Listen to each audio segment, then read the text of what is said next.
자식이 부모를 책임지는 시대가 저물면서 노후를 요양원이나 요양병원에서 보내는 것이 당연해지고 있습니다. 초고령화 사회로 접어들고 있는 현실 속에서 고독사를 면하기 위해 어쩔 수 없이 요양원이나 요양병원에 입원하는 것은 이제 선택이 아닌 필수인 것 같습니다. 오늘은 요양병원에 근무하는 한 의사 선생님의 글을 소개해드리고 싶습니다. 영상을 통해 우리에게 다가올 현실과 노후 준비에 대해 생각해보는 시간을 가져보세요. 요양병원에 면회 와서 서 있는 가족들의 위치를 보면 촌수가 딱 보입니다.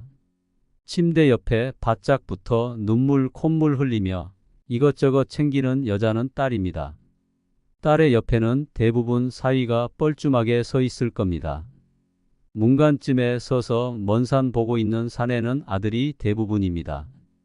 그리고 병원 복도에서 휴대폰을 만지작거리고 있는 여자는 며느리입니다.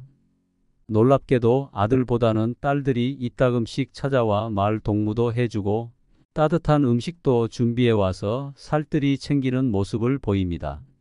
모든 아들, 딸들이 그러는 것은 아닙니다만 대개 아들놈들은 침대 모서리에 잠시 걸터앉아 숙제하는 것 마냥 부모 얼굴을 보고 딸이 사온 음료수 하나 까먹고 사라지곤 합니다. 아들하며 무슨 신주단지 마냥 금지옥엽 키워놓은 벌을 받는 것인가 싶기도 합니다. 딸 하나, 10 아들 부럽지 않는 세상인 것을 그때는 몰랐습니다. 오늘도 우리의 미래가 될 수많은 그들이 창살 없는 감옥에서 의미 없는 삶을 연명하며 희망 없는 하루하루를 보내고 있습니다. 좋든 싫든 우리에게도 그날이 찾아올 것이고 자신과 절대 상관이 없는 이야기라고 믿고 싶겠지만 그것은 희망사항일 뿐 결코 남의 이야기가 아닙니다. 요즘에는 노인들의 고려장터가 요양원과 요양병원이 되고 있는 것 같습니다. 사람이 나이가 들고 서서히 정신이 약해져 가면 어린애처럼 된다고 합니다. 우리가 어렸을 때를 생각해 보세요. 실수를 해도 괜찮았고 때로는 투정을 부리며 억지를 쓰기도 했습니다. 음식을 흘리면서 먹고 걷다가 넘어져도 괜찮았던 것은 모두 부모님의 든든한 그림자 덕이었습니다. 때로는 어린 아이들이 지레 겁을 먹고 자신의 마음을 숨기곤 합니다. 우리 부모님들 역시 나이가 들어 어린아이처럼 되면 자식들이 무섭고 눈치도 보여서 하고 싶은 말이 있어도 하지 않으실 때가 많습니다. 제가 영상을 준비하면서 눈물을 꾹꾹 참은 글이 있습니다. 어느 한 할머니께서 요양원에 입원하기 전 자식들에게 남긴 편지입니다. 내 사랑하는 아들, 딸들아, 언젠가 우리가 늙어 약하고 지저분해지거든 인내를 가지고 이해해다오. 늙어서 음식을 흘리면서 먹거나 옷을 더럽히고 옷도 잘 입지 못하게 되면 내가 어렸을 적 먹이고 입혔었던 시간들을 떠올리면서 미안하지만 참고 받아다오. 늙어서 말을 할 때 했던 말을 하고 또 하더라도 말하는 중간에 자르지 말고 끝까지 들어주면 좋겠다. 내가 어렸을 때 좋아하고 듣고 싶어 했던 이야기를 내가 잠이 들 때까지 셀 수 없이 되풀이하면서 들려주지 않았니? 훗날에 혹시 목욕하는 것을 싫어하면 너무 부끄럽게 하거나 타박하지는 말아다오. 수없이 핑계를 대면서 목욕을 하지 않으려고 도망치던 너를 목욕시키려고 따라다니던 모습을 기억해 주거라. 혹시 새로 나온 기술을 잘 모르면 그 방법을 자상하게 가르쳐다오. 우리는 내게 얼마나 많은 것을 가르쳐 주었는지 아니? 상하지 않은 음식을 먹는 법, 옷을 입는 법, 힘들 때 이겨내는 방법 등 점점 기억력이 약해져 무언가를 자주 잊어버리거나 말이 막혀 대화가 잘 안 될 때면 성급해 하지 말고 기억하는데 필요한 시간을 좀 내어주지 않겠니? 그리고 혹시 기억을 못해도 너무 나무라지는 말아다오. 우리에게 가장 소중한 것은 우리가 너와 함께 있다는 것이고 말을 들어주는 내가 있다는 것이 중요하기 때문이란다. 또 음식 먹기를 싫어하거든 억지로 먹이려고 하지 말아다오. 언제 먹어야 하는지 혹은 먹지 말아야 하는지는 잘 알고 있단다. 다리가 힘이 없고 쇠약하여 잘 걷지 못하게 되거든 걷는 것이 위험하지 않게 도와다오. 내가 뒤뚱거리며 처음 걸음마를 배울 때 우리가 한 것처럼 내 손을 빌려다오. 그리고 언젠가 우리가 더 이상 살고 싶지 않다고 말을 하면 우리에게 화내지 말아다오. 너도 언젠가 우리를 이해하게 될 거란다. 노인이 된 우리는 인생을 그냥 단순히 살아온 것이 아니라 사는 것은 투쟁이었고 사느냐 죽느냐 사선을 많이도 넘어왔단다. 비록 우리가 너를 키우면서 많은 실수를 했어도 우리는 부모로서 줄 수 있는 가장 좋은 것들과 부모로서 보여줄 수 있는 가장 좋은 삶을 너에게 보여주려고 뼈를 깎으며 이 한 몸 바쳐 최선을 다했단다. 내 사랑하는 아들, 딸들아, 너희가 어디에 있든지 무엇을 하든지 너를 사랑한다. 너의 모든 것을 사랑한단다. 담담하게 눌러쓴 편지에서 자식을 사랑하는 마음이 느껴져 울컥했습니다. 요양원에 입원하신 어르신들은 마음에 항상 그리움을 가지고 산다고 합니다. 어느 할아버지는 그저 자녀들이나 손주들이 찾아와 얼굴 한번 보는 것이 소원이라고 하십니다. 요즘은 대부분이 직접 모시기 힘들다는 이유로 요양원과 요양병원에 부모님을 모시는 것이 보편화된 세상입니다. 돈이 넘치도록 있는 것이 아닌 이상 많은 부를 자식에게 남겨줘도 부모를 책임지고자 하는 자녀들은 별로 없는 것이 현실인데요. 자식과 손주를 그리워하는 요양원 할아버지께서는 이런 글을 남기셨습니다. 정신 맑으면 무엇하리요? 자식 많은들 무엇하리요? 보고품만 더하더이다. 차라리 정신 놓아버린 저 할머니처럼 세월이 가는지 자식이 왔다 가는지 애지중지하던 자식을 보아도 몰라보시고 그리움도 사랑도 다 기억에서 지워버렸으니 그저 천진난만하게도 하루 세끼 주는 밥과 간식만이 유일한 낙이더이다. 자식 10여 남매 있음 무엇하리요? 지 한 몸 거할 곳 없더이다. 아들, 딸, 자식들이 유명인사면 무엇하리요? 지 한 몸 갈 곳 없어 여기까지 흘러왔더이다. 허리띠 졸라매고 최고 학벌 자랑하며 고생도 보람으로 알고 자식 뒷바라지 했던들 무엇하리요? 짝디작은 이 한 몸 자식 아닌 사람 손에 매인 것을 인생 종착역인 이곳까지 참 멀고도 힘들었습니다. 종착역에 벗은 많으나 마음 나눌 곳 없어 외롭더이다. 앞을 못 보는 사람 듣지 못하는 사람 속에 맑은 정신은 더 외롭더이다.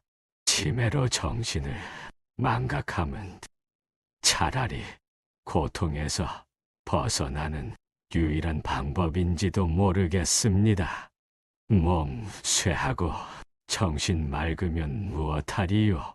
괴로움만 더한 것을 가는 마당에 야속함도 사랑도 그리움도 추억도 정신에서 모두 내려놓으니 차라리 마음이 홀가분할 뿐 모진 비바람 다 지나가고 이제는 조용히 흐르는 저 호수 같은 잔잔한 마음으로 살아갈 뿐입니다. 할아버지의 지난 인생이 그려져 마음이 먹먹해지는데요. 여러분은 이 글을 듣고 어떤 마음이 들었나요? 누군가의 아버지로서 산다는 것은 정말 어려운 일입니다. 가장은 어깨에 모든 것을 짊어지고 살아가는 존재로서 울 곳이 없어 슬픈 존재이기도 합니다. 아버지란 어떤 사람일까요? 아버지란 기분이 좋을 때 헛기침을 하고 겁이 날 때 너털웃음을 웃는 사람입니다. 아버지란 자기가 기대한 만큼 아들, 딸의 학교 성적이 좋지 않을 때 겉으로는 괜찮아 하지만 속으로는 몹시 화가 나는 사람입니다. 아버지의 마음은 넋칠을 한 유리로 되어 있습니다. 그래서 속은 보이지 않지만 잘 깨지기도 합니다. 울 장소가 없기에 슬픈 존재인 아버지.